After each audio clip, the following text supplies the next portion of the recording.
Beats, you're so crazy. Alright, so who we here with today? You here with JL.Cutt, the big one, not the little one, from Long Island, New York. Alright, but we're just gonna ask JL.Cutt a couple questions today. So, first off, who was some of your favorite artists growing up? I mean, who was really your some of your main influences? Damn, I would have to say like niggas like Future, Drake, man, Herb. I gotta put Herb up there. And shit, some other influences. I ain't gonna hold it. I gotta give it up to the niggas from LA. Feel me? Rakim, Eric Sherm. My middle name Rakim. Facts. Keep that on the low. My middle name Rakim. Facts. Eric Sherm. Shout out my son Prodigy too. He from the stud just like me, and we got the same born. So I gotta shout my son Prodigy out too. In fact, that's just some of my influences. I bet. So when did you realize that this is really what you wanted to do for real? I ain't gonna hold it. Like, this always been like what I want to do type shit. Like, I remember being like 4 years old. I had a man's in like kindergarten type shit, and we used to keep performing that Akon song. I think it was a Locked Up shit. The Locked Up, that shit. We kept performing that shit in the kitchen for our moms and shit. And I remember like when I was younger, I used to always tell my mom like, "Yo, I want to be a rapper." She was not jacking none of that shit. Like, oh, that shit is so dumb. Them niggas don't make no money. But like then like 6, I ain't gonna hold it. She took me to like a G-Unit concert one day, and the nigga Young Buck asked me to rap for him, but I was mad shy. I ain't gonna hold it. I was scared to rap for that nigga, but I always knew this was wrong to do type shit. It just felt like my calling. Like, Or and I could tell. So I just want to ask you, like, what's your experience doing shows? doing shows, I fuck with doing shows. I just started doing shows not too. Actually, my first ever show, shout out Obasi Jackson. My first ever show, motherfucking, was at Fall Towns College. It was my freshman year there, and it was having like this freshman showcase shit. And I remember me and my man's Unknown Taza, we had this song, and we ain't even like record this shit yet. But we knew the lyrics, say shit. And we went out there with the instrumental on. We tried to perform that shit. And well, we did perform that shit without like the motherfucking, without the vocals in the back. And my son Obasi was fucking with that, and he was like, "Yo, like, why don't y'all record some shit with me?" Blah blah blah. I recorded like one of my biggest songs with that nigga today. And what song was that? It was my shit, "Way You Move," when I was still going under my other name. And I was like No Limit JC type shit. If you know, you know. Or so is there any more projects coming up? I heard there's a tape coming out. I just dropped my tape, Cutt It Out JL. It's available on all platforms. That shit really, like, I ain't gonna hold it. I just got finished dealing with this toxic ass, long ass relationship type shit. And I feel like Cutt It Out JL was like really my journey of like accepting what happened between us and like moving on and letting go type shit. Understanding that things happen for a reason. It's all about how you get through it and how you push through. You feel me? Mad people used to tell me like, "Oh, you turning your pain into champagne," cause like shit I'm rapping, like, you feel me? Like, oh, I'm going through this shit, so I'm gonna make a song about it. I was just expressing myself type shit. And like when I was listening back to mad other songs that I had recording this shit, I just was like picking out the ones I'm like, damn, like that resonated the most with me to put on the tape to like tell the story type shit. Talking about your life, where do you really see yourself in about 10 years? What's that looking like?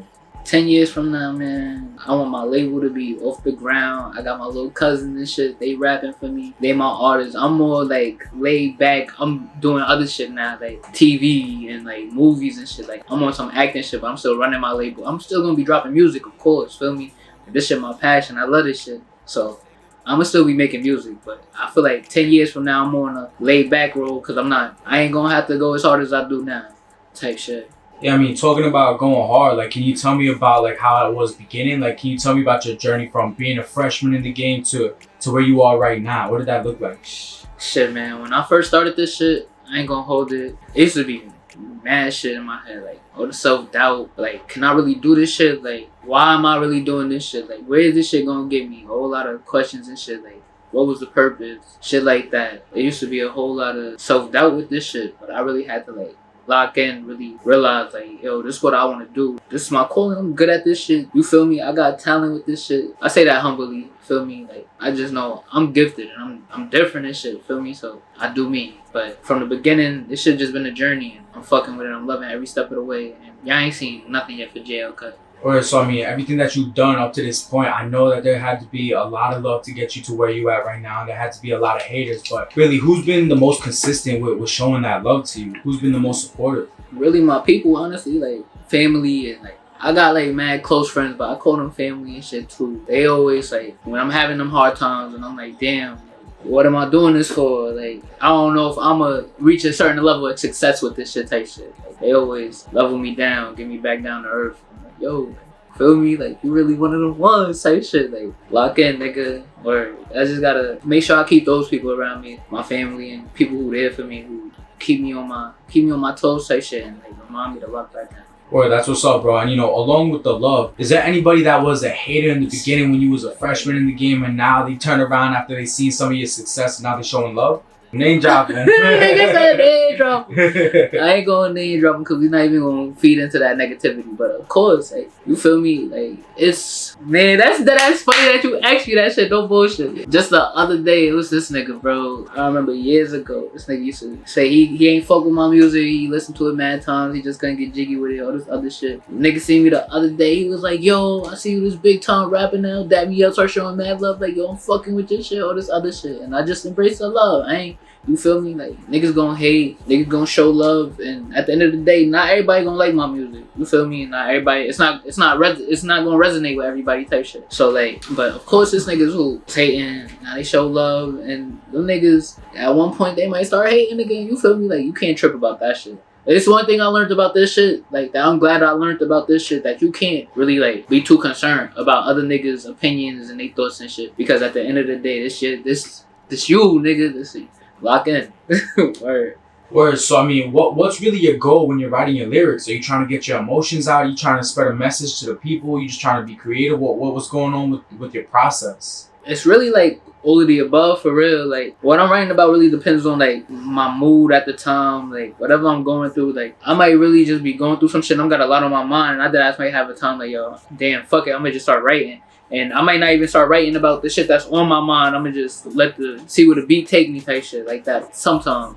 But a lot of the time, I'm really just trying to express myself. And I know, like, it's shit that, it really depends on the mood for real. Cause it's time when I might make some shit with niggas to vibe out too, you feel me? Dance a little bit too. And it's time when I'm making a song for niggas to feel that shit. Like, damn, I felt that shit type shit. You feel me? Like, word. Real quick, before we close out, when did you realize that you was really one of them ones? I ain't gonna hold it. When I started realizing it, I was one of them ones and I was that nigga for real. I ain't gonna hold it. When I started doing shows, bro, like, having all these people come out, they chanting my name, they singing my songs, they singing my shit. When I say they be singing my shit, like, they be in that bitch singing my shit. And I'm like, nah, this shit different. Like, I'm really, shit, I got one. I say that humbly, but you feel me? Like, that shit right there, that should be different. That's a different type of love. I love that shit for real. I love performing. And so I think that shit really helped me realize how different I was in that shit. Word, that's what's up. And one last question before we wrap up. What up? I really just want to know who you do this for. Who I do this for? G shit, man. Aside from my family, of course, and myself, I do this shit for the little niggas coming up after me, bro. Little kids coming up from where I'm from, bro. I'm from the stud. And I know it's not always a lot of opportunities out there for kids growing up like me, you feel me? It's a lot of destruction and there's a lot of wrong paths to take out there. So I really just do this shit so I could get back to my community, so they have like another outlet to go, you feel me? Like, to learn different shit, to get into this music shit. And aside from that, I want to, like, recreational centers, like, taking them on trips and all types of shit. Like, just giving back to my community for real. Like, I want to change not only my life, and not only the lives of the people around me, but my community where I'm from, bro. Cause I don't want kids having to come up how I came. Feel me? So, real quick, the last thing. You got a message for anybody that's watching this, anybody all around the world? You got something to say, a piece of wisdom or advice? What you got? No matter what anybody says to you, you feel me? Trust your gut, trust God, and keep your faith, bro. You could do, no matter what it is in life, you could do that shit for real, for real. Trust God, put in the work. That's all it takes. You gotta, faith without work is dead, you feel me? So you just gotta put in the work. Keep your faith and put in the work. You could do that shit for real, no matter what it is. You heard him. I'm out here with JL.Cutt. That's a wrap. Safe. Good looking.